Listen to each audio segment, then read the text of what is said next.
America was built on a vision, a promise that anyone, no matter where they come from, could come to America, they could work hard, they can take control of their destiny, and they could build a life that they dreamed of. But let's be honest, in today's world, that dream, it's fading fast. For so many Americans today, it feels like a distant memory, buried beneath political decisions that are crippling our personal freedoms. Inflation, it's skyrocketing. Taxes, they keep on rising. The middle class, they are shrinking and almost disappearing. These aren't just statistics anymore, these are real problems that hit hard. People are struggling to make ends meet, and the American dream, it's starting to feel so far out of reach that what is even the point anymore? Our leaders, the ones who are supposed to work for the people, seem to be more focused on protecting their own careers, their own political agendas, and lining their own pocketbooks. My friends, it's time that we hold these individuals accountable. In this video today, I'm going to be reviewing Dave Ramsey's interview of Donald Trump, a man who is running for a second term in office to be the president of the United States. Now, Dave Ramsey opened up his platform, a person who normally doesn't talk politics because he sees the problems that so many people are facing, opened up his platform to make an interview available to both Donald Trump as well as Kamala Harris. He made it an open invitation, and so far, Donald Trump is the only person that has taken up Dave Ramsey on this offer. So in this video today, I'm going to be reviewing Donald Trump's interview with Dave Ramsey. Now, I love Dave Ramsey. He is a man who has made a real difference in the world by helping millions of people take control over their financial lives. He understands money, economies, building a business, and taxation. And I'm excited for this interview, and I'm excited to review this video because it's time that we as the American people get real answers to the real problems that we're all facing. Many of these problems have been created by the very politicians that we put in office. It's time that we solve the problems, and we, the American people, demand accountability. We demand real solutions to get back on track with our real lives. Normally, I try to avoid politics because I don't really care what's going on in the Oval Office. I care what's going on in this office, in my office, with my surroundings. But today, it's become almost impossible to ignore politics at the detriment of our personal finances. Politics is filtering into just about every decision we make because it's costing us attention and money at every step we take. So my friends, let's dive into this interview and see if we can finally start getting some real answers to the problems that we all face. Let's go. Hey guys, Dave Ramsey here with The Ramsey Show. If you don't know what The Ramsey Show is, it's a show about life, about money, about relationships. It's not a show about politics. We specifically over the years have tried to remind you over and over again that what happens in your house is more important for your success than what happens in the White House. We also realize that this election is a really important time right now. The people are really looking at what's happening. There's a real divisiveness in the air, a lot of anger in the air. So our team reached out to Vice President Harris's team about the opportunity to sit down with her for a long-form interview, and reached out to President Trump's team about the opportunity to sit down for a long-form interview with him and to talk about ideas, talk about what's going to happen, not what has happened, and not about personalities and not about name calling, because both sides are pretty good at all of that stuff. And the fact that I sit down with either one of these candidates is going to piss some of you off, and frankly, I'm perfectly fine with that. It's something I wanted to do, and I felt like it was something. So I like the way Dave Ramsey is leading off into this interview. It's a 24-minute interview. We probably won't get through all of it, but one thing I want to put in here is he opened up the interview with the idea that money is correlated with every aspect of our life: relationships, health, well-being, abundance. Money is part of our life, and money is a tool to build and live a life that matters. And that right now is what so many people, I think, are so overwhelmed with, from the rising costs, from inflation to like taxes at every corner that we turn. It's getting harder and harder to use money to build a life that matters. It's now today only possible for so many people to use money to simply survive. So let's see what Dave Ramsey can pull out of Donald Trump. We needed to talk about. So I find myself sitting here in Trump Tower, getting ready to interview President Trump for a few minutes. I think you're going to find this really interesting. Let's go. So President Trump, thanks for taking time to sit down with us. Thank you. Honored to be with you. Good Thank to hang you, out Dave. with you. As you know, we do a show called The Ramsey Show and talk to regular folks every day, calling in most of the time with financial trouble, sometimes with financial victories, stuff we've taught them to do, the basic grandma's common sense stuff. Right. And that audience that's going to be watching this they're not concerned with a lot of things, but they are concerned with $8 eggs, $5 gas, 7% They should interest be. rates, and a house they can't afford with wages not going up as fast as house prices. Right. This inflation thing's a big deal. So in the first 90 days, the strokes that you make to change the economy when you're elected are a big deal. What's the first things you're going to do on that?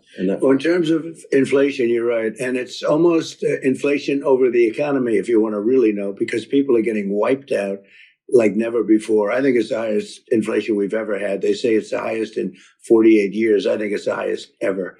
There's never been any mess like this. And it's because of what they did with energy. Also, then they topped it with spending with money, that trillions and trillions of dollars that they didn't need, that's being just wasted. Okay, first thing I want to call out, look, I do personally believe that Donald Trump is a better solution for the problems that we're facing in our economy right now, but that's neither here nor there. What I really want to point out is I'm going to drop this link in the comments down below, is Donald Trump, including with every other president from the year 2000 all the way to today, have printed trillions of dollars, and it's the influx of new money into the economy chasing fewer goods and services. Now, Donald Trump is also bringing another element to this. It's the rising price of energy prices that are driving inflation to what he is very accurately defining as unprecedented levels. Man, one thing I would love to see, and I don't know if this is possible when you're running for politics, is for some accountability. Donald Trump, before he left to fight the war on COVID, printed $7 trillion. Now, Biden and Harris, they continued the printing press just as every president for the last 20 plus years have. But this is the result of poor policy decisions, not just on their part, but on his part as well. But we'll see if we get any accountability. The first thing you have to do is get the energy down. If you get the energy down, other things are going to follow. You want to get the interest rates down too. And interestingly, even interest rates are going to follow energy, because it's going to take that burden off the shoulders of the economy and off the shoulders of inflation itself. And we are going to drill at a level that you haven't seen. Okay, that's an interesting correlation that Donald Trump makes. I hadn't really considered that in some of my previous videos. But listen, energy prices are driving the price of goods across the board. There is not a single good inside of this office that I'm in right now, from my cell phone to my, keyboard here, to the clothes I'm wearing, to the hat I have. Not anything that I have hasn't been imported. Everything that you have and that I have been imported, and we fail to recognize that because of mass importation, energy costs are a real problem when it comes to the cost of goods. Not just printing money, but the cost of shipping goods across the seas so you and I can buy them in the store. As energy prices rise, the cost of living rises. Seen since, let's say, 4 or 5 years ago. But even more so, we would have been so dominant by this point. If you remember, when you go back to the beginning of this really failed administration that we're in right now, what they did was they turned off the energy. They turned off everything that I had. So you turned back on the Keystone. You're going to turn back on the drill baby drill line and the it's drill baby in your acceptance speech at the convention. It says it all. I'd like to use another line, but there's no line that's better.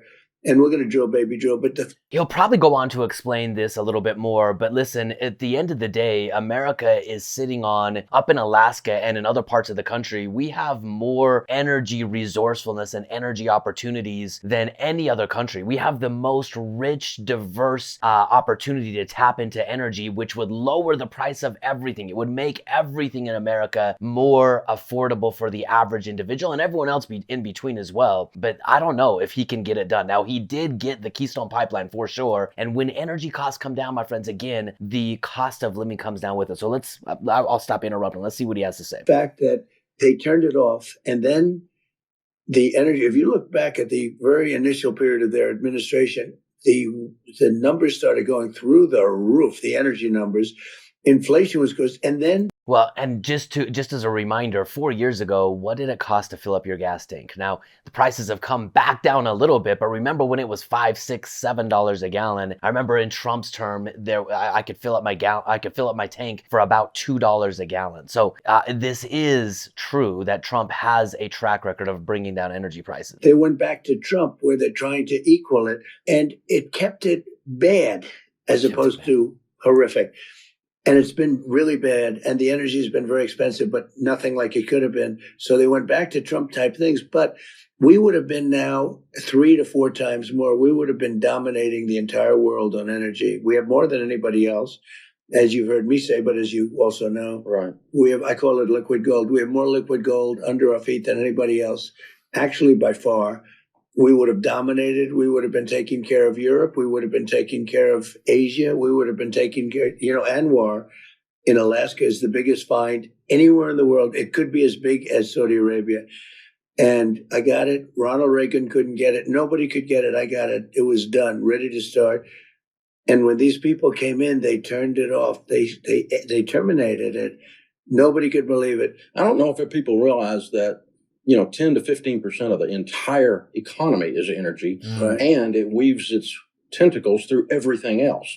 So $5 gas affects the bread truck who's delivering the bread, and that affects the cost of the bread then. And so, getting that. I love that Dave Ramsey is doing this interview because he gets it from the ground level. He understands how all of this filters right down to him and a small business. And so the fact that a small business owner is interviewing the potential president, man, I wish Kamala Harris would sit down and do an interview as well with Dave Ramsey, but this is phenomenal. Plentiful, right? Changes everything. So I have a little thing that I've been saying lately because I think it's easily achievable.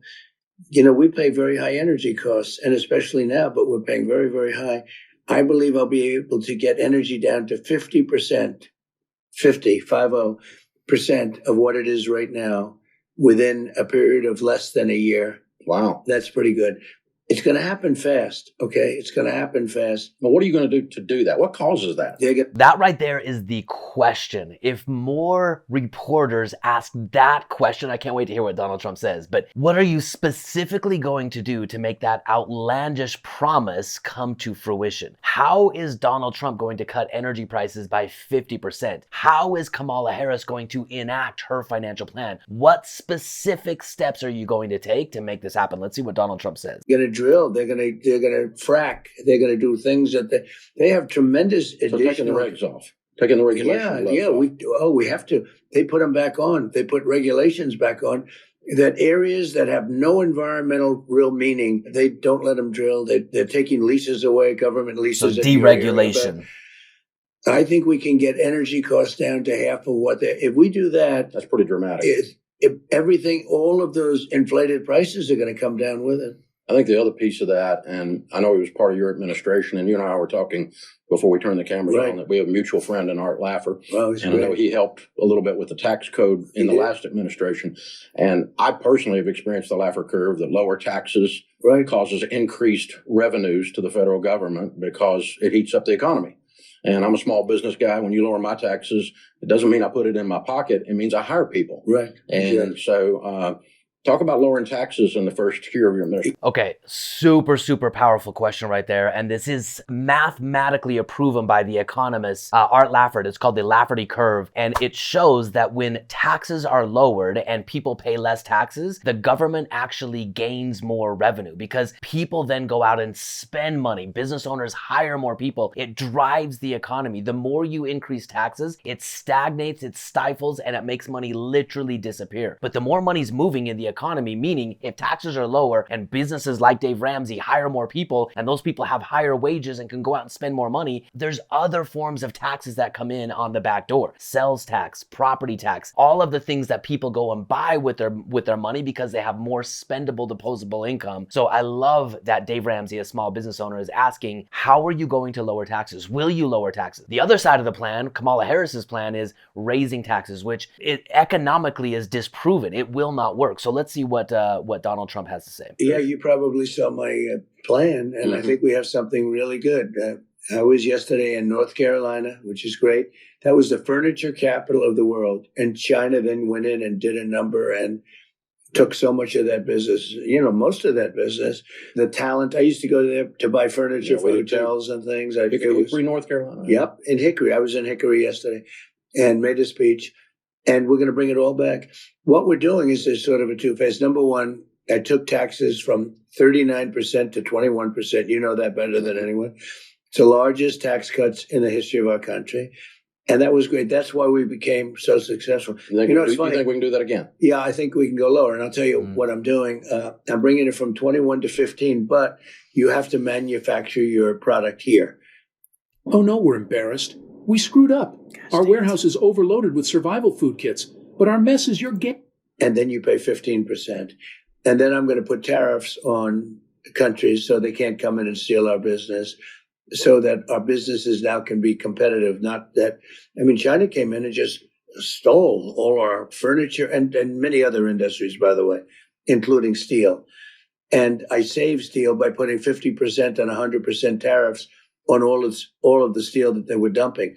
But we're going to do, so in other words, this is a dream for you then. We're bringing the tax rate from 21. Remember, it was 39, and it was really 50 if you add state and local and all of the other things. So that right there, my friends, that is the truth. That is the truth. A politician, Donald Trump, just said your real tax rate is closer to 50%. My friends, we cannot live in a world and call ourselves free if 50% of our income that we're bringing in is going right back out the door to the government. That is not freedom. That is not sustainable, and that is not what America was built on. America was built on tax reform, tax freedom. Oh man, this gets me fired up. This is good. I like this. I'm really, really excited about what Donald Trump is saying. Lowering taxes and then using tariffs. I'm not going to get too deep into tariffs, but because we're importing more than we're exporting, when we put tariffs on another country, it's more expensive for them to import their goods, which ultimately means it sort of equalizes the playing field in the sense that now American manufacturers, American jobs want to hire American individuals to build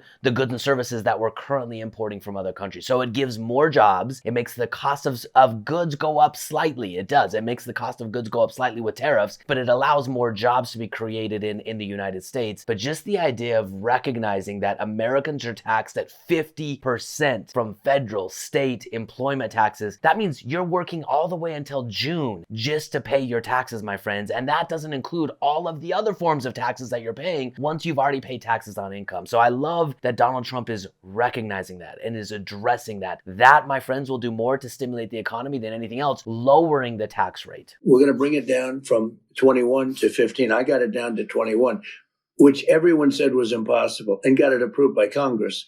So it's there. And we're going to bring that down to 15, but you have to make your product in the United States. And we do see federal revenues go up when the taxes go down because the economy goes. You saw it with me. So we saw it with Reagan too. You saw it with Reagan. So at 39%, and then down to 21%, you would think would do half, or you'd do much less. In the first full year, we did much more revenue in the United States than we did it. Okay, Donald Trump just gave you the answer, my friends. When taxes are lower, there's more money that the government actually gets. When they lower taxes, the government makes more money. Raising taxes does not raise more money. Raising taxes exports jobs. It causes people to not be as productive. This is what Ronald Reagan saw. I should do a whole video on this. When Ronald Reagan came into office, the highest possible tax rate was close to 80%, which meant no one had any economic motivation to do anything beyond a certain point if every single dollar that you're making is going out the door in taxes. When you lower taxes, people become more productive. When they're more productive and they make more money, they spend more money. This then causes government revenue to go up. I love that this is being pointed out, man. I love it. 39. In other words, we took in much more money. Which is how you solve the deficit. I mean, Bill Clinton almost balanced the budget with the exact same principle. Yeah, that's true. That's true. He did. And cost cutting. Yeah. We have plenty of cost cutting to do too, and that's okay. Yeah, that's in fact, I'm going to ask Elon, who's a great guy, but he's a pretty good cost cost guy. Interview. Yeah. Oh, that was a great interview. Yeah, that was some interview. We did pretty big numbers. I hear we did like 900 million people or something. That was a pretty good. But he's a great guy, and he gave me a full endorsement and all of that. But he's got a good sense on that. There's tremendous cost cutting that we can do. Okay, I love this again. Remember, the American government was set up with an idea, a philosophy that the American government was for the people, by the people, meaning that if you achieved a certain level of success in your community, you would then take that success, take that ingenuity, take those lessons that you've learned, and you would give back essentially by serving in politics for a period of time. You wouldn't be a career politician. You would create success in your personal life and then bring that success to the masses through a short stint in political service. For the people, by the people. And I love that Donald Trump is, he's for the people. He's by the people, right? Donald Trump is not a career politician. That's one thing I love about him. Number two, he's going to task people Elon Musk, who've achieved massive amounts of success. I mean, think about what Elon did with Twitter. Elon came in and he cut 85 to 90% of the expenses within the first 3 months. He just cut it. Now, did Twitter go bankrupt as everyone was talking about? No, they're more profitable and successful now than they've ever been. So he's tasking Elon Musk, someone who is for the people, by the people, to come in and bring some of his expertise to balancing out and cutting federal expenses. I mean, our government has become so bloated that it needs someone from the outside coming in to make some real changes. Now, whether or not he can actually pull that off, who knows? Because these changes would be massively painful for a lot of people, for the government especially. So let's see what he has to say about this, because I love this idea. And affect nothing. We're not going to affect anybody. We're not going to hurt anybody. We have to save Social Security and keep it good and solid. I don't want to be raising ages or anything. I don't want to do. They're putting migrants into Social Security. When they get finished, they are. If she got elected, this country is going bust. If she got elected, we're going back to 1929 depression. It would be a disaster for Medicare, Social Security. They're allowing millions and millions of people to come in. You can't use these schools anymore. The quality of life in this country has gone so bad because of what they've done. One of the things that our viewers know about us, we work with tens of thousands of small business people. And so coaching them, 54% of the gross domestic product is businesses 500 people or less. Yeah. Almost everyone in America, over half, almost 60% of people work for a small business. And I know small businesses are where jobs come from, not from government. So politicians don't create jobs, small businesses do. I love this. Small businesses Pisses people like me off when the politicians say they're ones making the jobs. We're the ones making the jobs. But when you guys in government can take your hands off of small business and allow us to do our thing, we're able to employ people and change things. So how can you help small businesses? Well, the best way is just letting them do what they have to do, but we still have to give them a playing field. If we don't give them a level playing field, they will die. And that's what happened before. That's why China came in. That's why they came in, and they came in at a level like nobody's ever seen, and we did nothing about it. So the word tariff to me is a very beautiful word because it can save our country, truly. And yet, I love what he said right there. I mean, tariffs is another issue, but what he said right there is the way government can help small businesses is get out of our way. Let a small business do what a small business can do. Let an employer employ people. Let an innovator create innovation. Get out of our way. I love this. There is a book called Atlas Shrugged, and if you've not read that book, you should. It's a phenomenal book that talks about how to raise the overall abundance in the economy through production. My friends, you are a producer. I am a producer. I know this about you because you're watching this video. You care about your life. You care about the talents that you have, and you want to put those talents into the service of other people and make an honest wage and keep that as much of that honest wage as is ethically and morally and fiscally responsible to do. Lowering taxes, giving you the ability to work without restraint. I love everything that's being talked about here. Now, I would like to see a little bit more tactics, and I don't think we'll get all of the tactics. But here's the thing I know about Trump. Trump is not a small businessman anymore. He's a major businessman. Dave Ramsey, he's probably considered a small businessman, but that's where he started at least, and whether he's at today. When you understand how to create jobs and solutions and drive the economy, you stimulate the economy. And one of the easiest and best things that someone can do is get out of our way. You know, think about this from your tax strategy. When you spend significant amounts of time, effort, and energy and money to figure out how to use the very complex tax code to lower your taxes, that's money, time, effort, and energy wasted. If we would just simplify things and get out of the way, we could focus and redivert that effort, energy, and money to stimulating growing the economy versus trying to navigate within the complex rules to harness as much of the tax code that we can keep as possible. So I love what these guys are talking about. I'm going to go for a couple more minutes, and then I'm going to invite you to watch this all on your own to catch a glimpse, because look, your vote matters. My vote matters. If we want things to change never comes from the top down. It never does. Change has to come from the bottom up. It has to be a cultural revolution that will drive the change that we want to see. So let's watch a couple more minutes, and then I'm going to close this down. And I think because of graft, because of a lot of consulting payments and other things that given by other countries, we have so much fighting with politicians on using it. Saved our steel industries by putting tariffs on steel that China came in and dumped. And you know what they do? They dump and dump and dump. Everybody goes out of business. Then they buy those businesses very cheap, and then they raise the prices to higher than they ever were. That's one of the many benefits that they have if they want to do it. But by putting tariffs on, as an example, in the furniture business in North Carolina, it was so vibrant, and they stole our business. And they charge us, if you wanted to build a furniture place, if you want to sell your furniture in China, they won't take it. But if you want to build a plant in China to make furniture in China using their labor, they open it. We're doing the same thing. But a lot of people are, oh, well, we don't want to have tariffs. The country was at the richest point in its history in the 1890s. It was all tariffs. If you looked at William McKinley as an example, he was a big tariff president. They had committees that were put in charge of what to do with the money. We were taking in so much money. And McKinley would say, why should we let other people come in and steal our factories and steal our workers and steal our jobs? And why shouldn't we benefit? And he tariffed the other countries.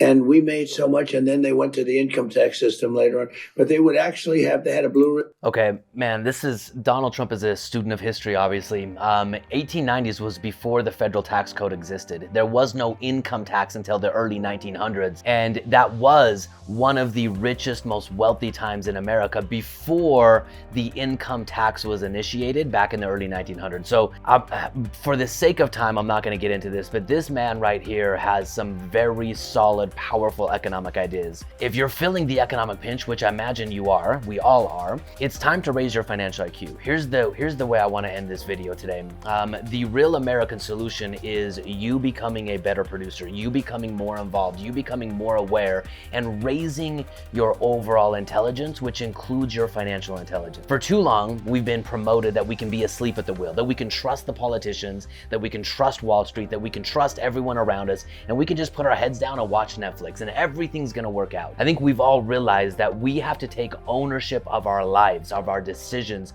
of those we put into positions of power, and the accountability that we ultimately expect. Freedom is not given, freedom is earned. So the way I want to end this video is inviting you to continue to drive forward and become the solution to the American problem. Continue to rise up, continue to do everything that you can to make your life better, because that has a ripple effect of everyone around you. So my friends, I love this interview. I'm going to invite you to go watch the rest of it with Dave Ramsey interviewing Donald Trump. I hope Dave Ramsey can get Kamala Harris on, because it would be really good to see apples to apples, side by side, what their plans are specifically to fix the American problems, to be a solution to the problem. So my friends, continue to rise up and live free. Thank you for joining me on this video, and I'll see you on the next one. Fearless.